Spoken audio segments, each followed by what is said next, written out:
பாட் two plates நேயர்களுக்கு வணக்கம். Friends, குளிர்காலம் ஆரம்பிச்சிருச்சு. இனி குழந்தைகளுக்கும் சரி பெரியவங்களுக்கும் சரி சளி தொல்லை, இருமல் தொல்லை இதெல்லாம் ரொம்ப அதிகமாக இருக்கும். இதெல்லாம் விரட்டுறதுக்கு ஒரு சூப்பரான காஃப் ட்ராப்ஸ் நம்ம வீட்டிலேயே ரெடி பண்ண போகிறோம். அது எப்படி பண்ணுறதுன்னு தான் நம்ம இன்றைக்கி வீடியோவில் பார்க்க போகிறோம். அதுக்கு முன்னால் சாரி ஃப்ரெண்ட்ஸ், போன வாரம் எனக்கு கொஞ்சம் உடம்பு முடியல, அதனால தான் தொடர்ந்து என்னால் வீடியோ போட முடியல. அதனால தான் வாய்ஸும் கொஞ்சம் சேஞ்ச் ஆகிருக்கு. இனி தொடர்ந்து நான் வீடியோ போட ட்ரை பண்ணுறேன். இப்போ இந்த காஃப் ட்ராப்ஸ் பண்ண தேவையான பொருள் என்னன்னு பார்க்கலாம். இதில் 1 டீஸ்பூன் அளவுக்கு மல்லி விதையை ஒன்றும் பாதியமாக உடச்சி வச்சுருக்கேன். இதில் ஒரு 1/4 டீஸ்பூன் அளவுக்கு திப்பிலி பொடி எடுத்து வச்சுருக்கேன். அடுத்ததாக மிளகு ஒரு 1/2 டீஸ்பூன் அளவுக்கு எடுத்துகிட்டு அதையும் சும்மா ஒன்றும் பாதியமாக உடச்சி வச்சுருக்கேன். இது சுக்கை உரலில் இடிச்சிட்டு மிக்சியில் போட்டு பவுடர் பண்ணி எடுத்து வச்சுருக்கேன். இந்த அளவு சுக்கு எடுத்துக்கோங்க. இதில் இன்றைக்கி என்கிட்ட வீட்டில் என்னென்ன பொருள் இருந்துச்சோ அது மட்டும் வச்சு பண்ணியிருக்கேன்.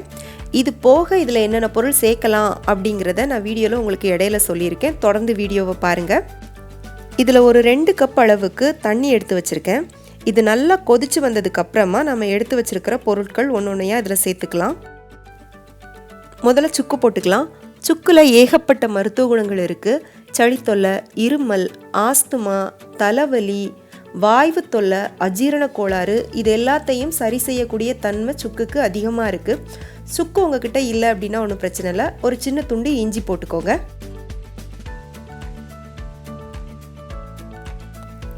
அடுத்ததாக மிளகு போட்டுக்கலாம். நான் இன்றைக்கி சாதாரணமாக நம்ம வீடுகளில் பயன்படுத்தக்கூடிய மிளகு தான் நான் எடுத்திருக்கேன். நாட்டு மருந்து கடைகளில் வால் மிளகு அப்படின்னு கிடைக்கும். அது இருந்துச்சுன்னா இன்னும் ரொம்ப நல்லது. மிளகு பார்த்திங்கன்னா ஜலதோஷம், இருமல், அப்புறம் நெஞ்சு சளி இருந்துச்சுன்னா அதெல்லாம் சரி பண்ணும். நம்மளோட உடம்புல நோய் எதிர்ப்பு சக்தியை அதிகப்படுத்தும். அடுத்ததாக திப்பிலி போட்டுக்கலாம். திப்பிலியை நான் வெறும் கடாயில் வறுத்துட்டு பவுடர் பண்ணி வச்சுருக்கேன். திப்பிலி இந்த மாதிரி தான் இருக்கும். நாட்டு மருந்து கடைகளில் கிடைக்கும்.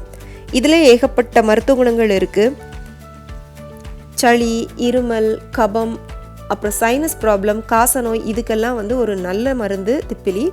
நான் என் வீட்டில் என் பையனுக்காக எப்போவுமே திப்பிலி பொடி அரைச்சி வச்சுருப்பேன். குழந்தைங்களுக்கு அஜீரண கோளாறு இல்லை சளி தொல்லை இருக்கும்போது கொஞ்சமாக ஒரு 2 மிளகு அளவு திப்பிலி பொடி எடுத்துகிட்டு தேனில் குழச்சி அதை அவங்களுக்கு கொடுத்தீங்கன்னா சரியாயிடும். அடுத்ததாக மல்லி போட்டுக்கலாம். இது நம்மளோட உடம்பில் இருக்கிற சோர்வை போக்கி நல்ல ஒரு புத்துணர்ச்சி கொடுக்கும். அதே மாதிரி நம்ம உடம்புல இருக்கிற பித்தத்தை குறைக்கும். அஜீரண கோளாறை சரி பண்ணும். அடுத்ததாக இதில் 1 டீஸ்பூன் அளவு நான் தேயிலை போட்டிருக்கேன். இது ஆப்ஷனல். நான் கலருக்காகவும் ஃப்ளேவருக்காகவும் மட்டும்தான் சேர்த்துருக்கேன். இப்போ இதை நல்லா கொதிக்க விட்டுக்கோங்க. அடுப்பை மீடியம் ஃப்ளேமில் வச்சு கொதிக்க விட்டுக்கோங்க. இதில் சேர்த்துருக்கிற 2 கப் தண்ணி நல்லா வற்றி 3/4 கப் அளவுக்கு வரணும். அது வரைக்கும் கொதிக்க விட்டுக்கோங்க. இப்போ தண்ணி நல்லா கொதித்து வற்றி வந்துருச்சு. இதை எடுத்து வடிகட்டி வச்சுக்கலாம். இதில் நான் சேர்த்துருக்கிற பொருள் போக முக்கியமாக சேர்க்க வேண்டிய ஒரு பொருள் அதிமதுரம். அது எனக்கு இங்கே கிடைக்கல. நீங்கள் இந்தியாவில் இருந்தீங்கன்னா நாட்டு மருந்து கடைகளில் கிடைக்கும், வாங்கி சேர்த்துக்கோங்க. அதிமதுரம் த்ரோட் இன்ஃபெக்ஷன் எல்லாம் சரி பண்ணும். இப்போ வடிகட்டி எடுத்து வச்சாச்சு. நான் ஒரு பாத்திரத்தில் 1 கப் அளவுக்கு ப்ரௌன் சுகர் போட்டிருக்கேன். நீங்கள் இதுக்கு பதிலாக வெல்லம் கூட போட்டுக்கலாம். இப்போ நம்ம வடிகட்டின அந்த கஷாயம் மெஷர்மெண்ட் கப்புக்கு கரெக்டாக 3/4 கப்பு இருக்குது. அதையும் இதோட சேர்த்து ஊற்றிக்கலாம். அடுப்பை நல்லா லோ ஃப்ளேமில் வச்சுட்டு இதை நல்லா கலந்து விட்டுக்கோங்க. இப்போ இதோட நீங்கள் துளசி, வெத்தலை, அப்புறம் கற்பூரவல்லி இலை இதெல்லாம் கிடச்சிச்சின்னா அதையும் போட்டுக்கலாம்.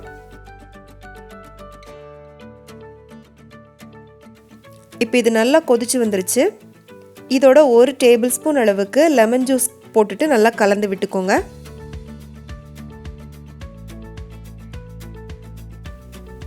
இப்போ இது ரெடி ஆயிடுச்சு. இது ரெடியானதை நம்ம எப்படி கண்டுபிடிக்கிறது அப்படின்னா, ஒரு பவுலில் கொஞ்சமாக தண்ணி வச்சுட்டு அதில் சும்மா 1 ட்ராப் அளவுக்கு இந்த சிரப்பை விட்டுட்டு நீங்கள் எடுத்தீங்க அப்படின்னா அழகாக கையில் எடுத்து அது உருட்ட வரணும். இப்போ இது உங்களுக்கு ரெடி ஆயிடுச்சு. நீங்கள் இப்போ அடுப்பை ஆஃப் பண்ணிவிட்டு அதுக்கப்புறமா இதில் 1 டீஸ்பூன் அளவுக்கு தேன் கலந்துக்கோங்க. அடுப்பை ஆனில் வச்சுட்டு தேன் கலக்கக்கூடாது. அடுப்பை ஆஃப் பண்ணிட்டு கடைசியாக தான் நம்ம தேனை இதில் கலந்துக்கணும். நான் இந்த மாதிரி இன்றைக்கி சிலிக்கான் மோல்டு எடுத்திருக்கேன். உங்கள்கிட்ட விதவிதமான ஷேப்பில் சாக்லேட் மோல்டு இருந்துச்சுன்னா அதை கூட நீங்கள் எடுத்துக்கலாம். இந்த சிரப் சூடாக இருக்கும்போதே மோல்டில் ஊற்றிடுங்க. ஆற விட்டுட்டீங்க அப்படின்னா இறுகிரும்.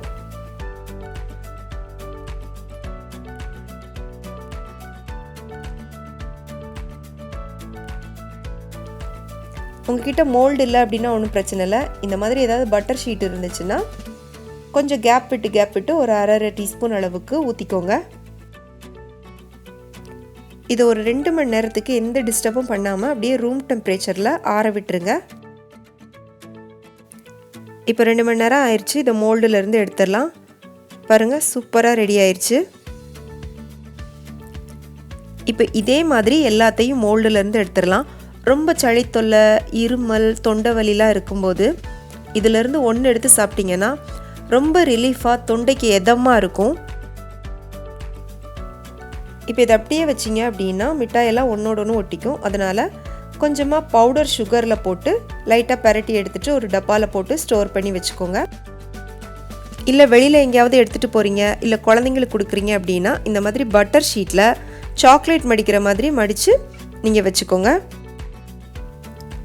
நான் என்கிட்ட வீட்டில் இருந்த பொருளை வச்சு நான் எப்படி பண்ணுவேனோ அதே மாதிரியே நான் உங்களுக்கு செஞ்சு காமிச்சிருக்கேன். இதில் ஏதாவது உங்களுக்கு டவுட் இருந்துச்சு அப்படின்னா எனக்கு கீழே கமெண்ட் செக்ஷனில் சொல்லுங்கள்.